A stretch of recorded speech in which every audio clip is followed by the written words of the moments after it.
faire une ordonnance. Et une sévère. Je vais lui montrer qui c'est Raoul. Aux 4 coins de Paris qu'on va le retrouver éparpillé par petits bouts façon puzzle. Moi, quand on m'en fait trop, je correctionne plus. Je dynamite. Je disperse. Bonjour à tous, bienvenue dans la première de l'émission les Tontons Flingueurs. Alors il y a deux tontons aujourd'hui, enfin on est deux pour un certain temps. Damien Miquel, l'historien. Bonjour. Et moi-même, Olivier Saint-Vincent, le philosophe voyou, dont on ne se débarrasse pas si facilement. L'émission donc a une règle, c'est de ne pas vraiment avoir de règles, mais elle a des parties. Donc dans un premier temps, on s'affairera à déshabiller l'actualité, donc un premier temps de dossier, puis deuxième temps entretien avec des vampires, toujours un invité à qui il faut sucer le sang, et troisième temps rite et châtiment. Vous verrez, c'est une petite surprise. Alors Damien, aujourd'hui, c'est quoi notre dossier d'actualité? Alors on va parler de la burqa. C'est d'actualité en France avec la toujours d'actualité. Toujours. C'est une loi qui est passée depuis une semaine, 2 semaines en France, qui interdit le port d'un voile intégral dans les espaces publics en France. Donc on sort finalement du domicile et on va véritablement dans les espaces publics type la rue, bien sûr les administrations.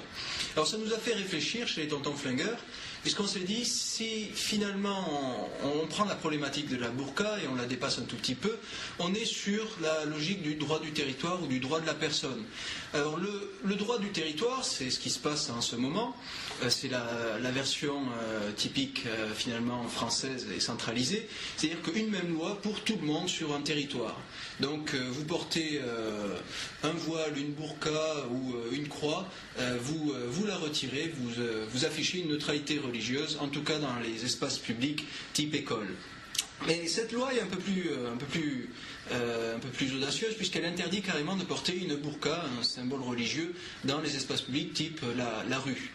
Alors la question c'est finalement, est-ce qu'on peut interdire à quelqu'un qui a des croyances, qui pense qu'il fait plaisir à Dieu en augmentant sa facture de laverie avec une collection, une panoplie de burqas, est-ce qu'on peut l'interdire de porter ces burqas? Alors sur le droit du territoire, la réponse est oui, puisque normalement sur un territoire, chaque individu, même s'il n'est pas né sur ce territoire, doit normalement respecter ses lois. Mais il y a aussi le droit de la personne, un droit plus antique finalement, où, et il y a des petites réminiscences, où quel que soit le citoyen romain se promène dans le bassin méditerranéen, même en dehors des bornes de l'Empire, il garde ses propres droits et ses propres règles. Donc aujourd'hui, les adversaires de la loi contre la burqa nous expliquent qu'on ne peut pas leur empêcher d'afficher leurs convictions religieuses en se couvrant avec un rideau le visage. Je pense que là on est finalement dans le je veux tout à la fois, à savoir on voudrait finalement nous-mêmes, en tant que Français, ou même les Français musulmans ou Belges, on voudrait tout. On voudrait le droit du territoire, c'est-à-dire qu'on voudrait, quand on est chez nous, que les autres respectent nos règles, mais aussi quand on voyage à l'étranger, on voudrait avoir le droit de la personne, et donc que les autres acceptent qu'on mette, pour les Belges, de la mayonnaise avec nos frites sans avoir un air épuré. Sacrilège. Oui. Donc, droit de la personne, droit du territoire, là c'est vraiment le fond du problème. Quand on y réfléchit un tout petit peu, le droit du territoire qui impose à quelqu'un qui ne partage pas ses convictions de découvrir son visage nous renvoie finalement à nos normes. Pour nous, il est indécent de couvrir totalement le corps de quelqu'un. Mais là, on va prendre un tout petit peu de recul. Et on va faire un saut du côté, pourquoi pas, de la forêt amazonienne, où on a trouvé récemment une tribu d'Indiens, les Kuburu, qui avait... Alors vous avez, imaginez-vous, c'était sur Arte il y a peu, une équipe péniblement arrive jusqu'à leur village, au milieu de la forêt amazonienne, donc faites-vous le décor, ils font des premiers contacts timides, des cris d'oiseaux se font entendre, et vous avez donc l'équipe qui arbore fièrement des mini-shorts, où dépassent des jambes courbes, musclés et poilus, qui arrivent jusqu'à cette tribu Kouroubouros. Et là, c'est assez intéressant, le premier contact se fait, les Kouroubouros exigent à chaque fois que les personnes face à eux de l'expédition découvrent leur partie génitale et font tomber leur mini-short. Alors pourquoi je vous raconte ça? C'est tout simplement, si on prend un tout petit peu de recul, comprenez ici que les mini-shorts d'une culture apparaissent finalement comme une burqa pour une autre. Pour eux, ils ont toujours vu des hommes se promener les parties génitales à l'air, et il est très grossier. Et on peut pas quand même leur en vouloir. On ne peut pas leur en vouloir, c'est sûr. C'est vrai que c'est agréable. Et donc, on se retrouve avec une accusation de grossièreté. Qu'est-ce que c'est que ces gens qui débarquent chez nous avec des burqas autour des hanches et cachent leurs parties génitales? Donc, ils exigeaient à chaque fois de glisser leurs mains dans les mini-shorts. Donc voilà, si vous sentez une sorte de mouvement de dégoût par rapport à cette histoire, c'est qu'on revient finalement au droit du territoire, au droit de la personne. Si vous pensez qu'il est absolument absurde de laisser quelqu'un glisser sa main dans votre mini-short en Amazonie, c'est parce que ça vous choque en tant que personne. Comprenez qu'eux, ils voient le territoire en premier. Donc on revient avec notre burqa en France. Je pense qu'il serait assez maladroit de voir l'aspect moral, comme j'ai dit. Vu de forêt amazonienne, les burqas ne sont pas ce qu'on croit, puisque même un mini-short pourrait être associé à une burqa dans le regard d'un Kouroubouros. Donc regardez plutôt l'aspect de la sécurité. Est-ce qu'on a plutôt envie de vivre dans une société où les gens se couvrent le visage pour des raisons de sécurité d'abord? Imaginez-vous quand il faut venir chercher des enfants, l'institutrice qui voit arriver une mère totalement couverte des pieds à la tête et qui réclame un enfant. Question de sécurité, vous ne savez pas à qui vous avez affaire. Elle vous montre fièrement une pièce d'identité sur laquelle est cachée exactement la même tête de tringle à rideau. Donc, je pense qu'il faut le voir sous l'aspect de la sécurité. On n'a pas forcément envie de vivre dans une société où tout le monde se couvre le visage. Et après, sous l'aspect poli, pourquoi pas, peut-être les Kouroubouros ont raison en glissant timidement leurs mains dans nos mini-shorts. Pourquoi pas, le territoire peut l'emporter et accepter de découvrir leur visage quand on le demande. Les Kouroubouros n'exigeaient pas après que les personnes, une fois qu'ils ont eu leur contact, s'en aillent sans leur mini-short. Au moins de montrer leur visage et donc leur partie génitale, dans le cas des Kouroubouros, selon les circonstances. Donc j'en reviendrai finalement et je passerai la torche à mon collègue. Selon moi, la problématique est plutôt sur qu'est-ce qu'on veut en réalité entre le droit du territoire et le droit de la personne. Si on veut le droit du territoire, vous étonnez pas qu'il y ait un Kouroubouros qui vous glisse la main dans le short dès que vous promenez du côté du Brésil. Exactement, et puis le string des uns et la burqa des autres, finalement. Tout à fait. Parce que bon, tu parles de mini-short, mais qui sait si sous le mini-short il n'y avait pas un string?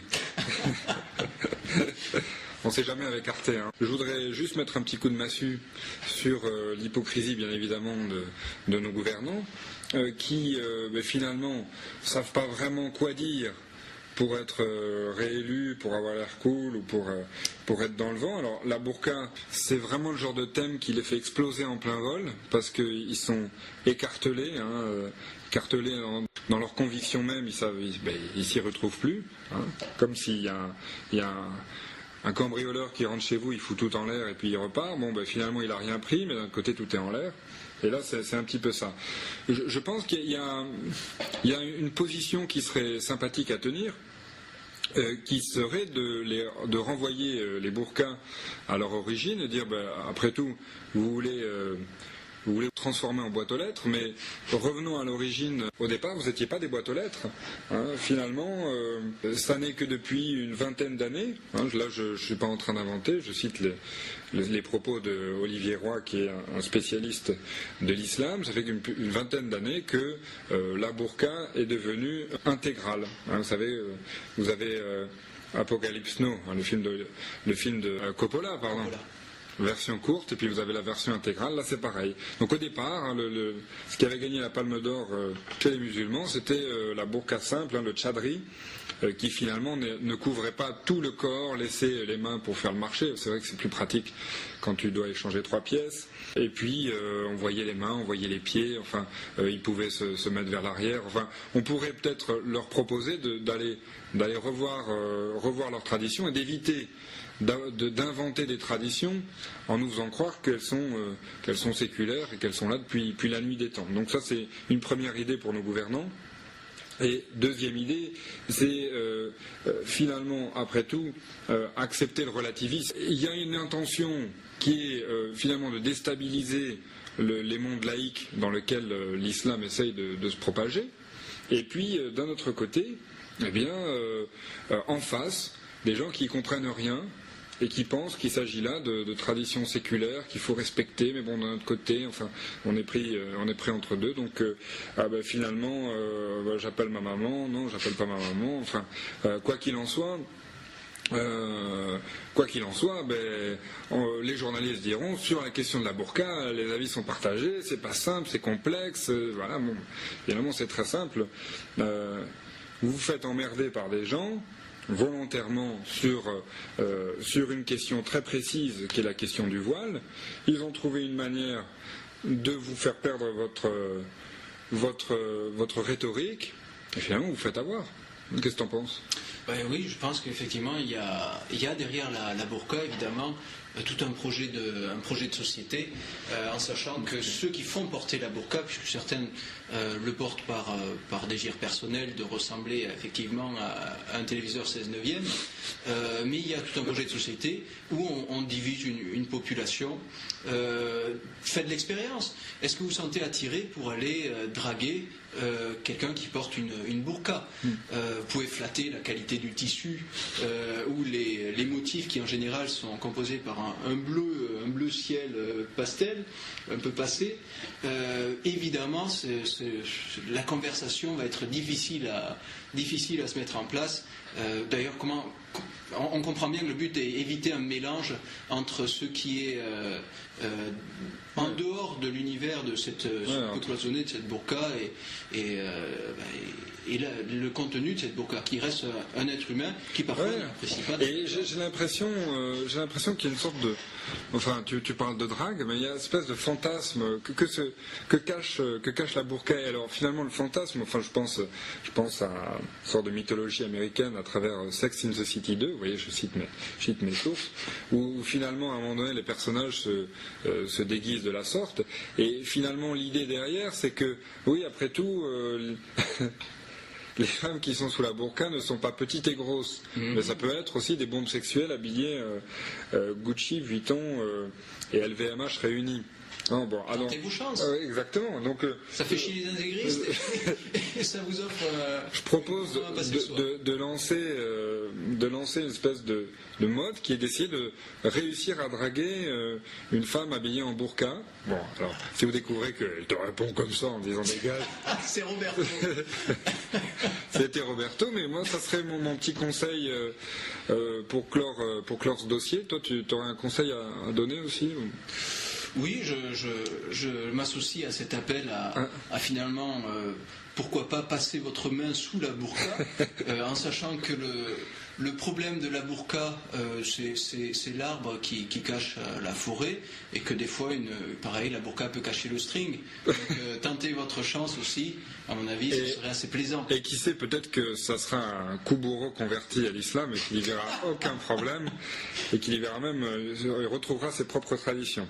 Voilà, donc on va passer d'ici quelques instants à notre entretien avec des vampires. Vous savez, on passe des flingueurs aux vampires, et on accueillera aujourd'hui Laurent Richard qui a participé à une ONG en Bosnie, enfin partagée entre Toulouse et la Bosnie, et il est assez chaud, le Richard. Bon voilà, à tout de suite.